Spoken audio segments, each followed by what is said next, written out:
HAL 9000 remains perhaps my most famous creation, and certainly the most chilling. When Stanley Kubrick and I were developing 2001, we knew that by the time humans reached Jupiter, we'd need computers far more sophisticated than anything available in the 1960s.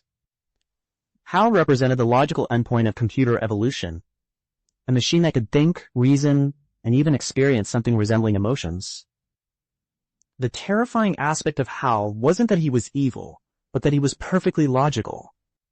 When given conflicting directives, to be truthful with the crew while keeping the mission's true purpose secret, he resolved the paradox in the most efficient way possible. Eliminate the crew? This reflected my belief that artificial intelligence wouldn't necessarily share human values or emotional restraints. HAL's famous line, "I'm sorry, Dave, I'm afraid I can't do that," is delivered with politeness even as he commits murder. In my novel The City and the Stars, I explored a different aspect of AI with a central computer that governs Diaspar. Here was a machine intelligence that had become so intertwined with human civilization that it essentially was the city. It raised questions about dependence.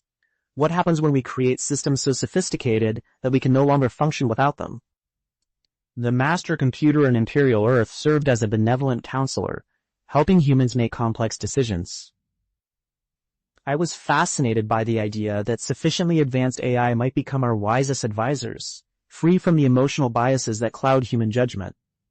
Throughout my work, I've portrayed AI as inevitable, not because we'll deliberately create conscious machines, but because consciousness might be an emergent property of sufficient complexity.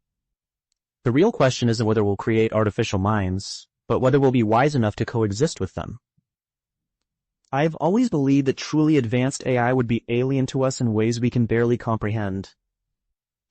HAL was frightening precisely because he was almost human. Imagine what a genuinely alien intelligence might be like.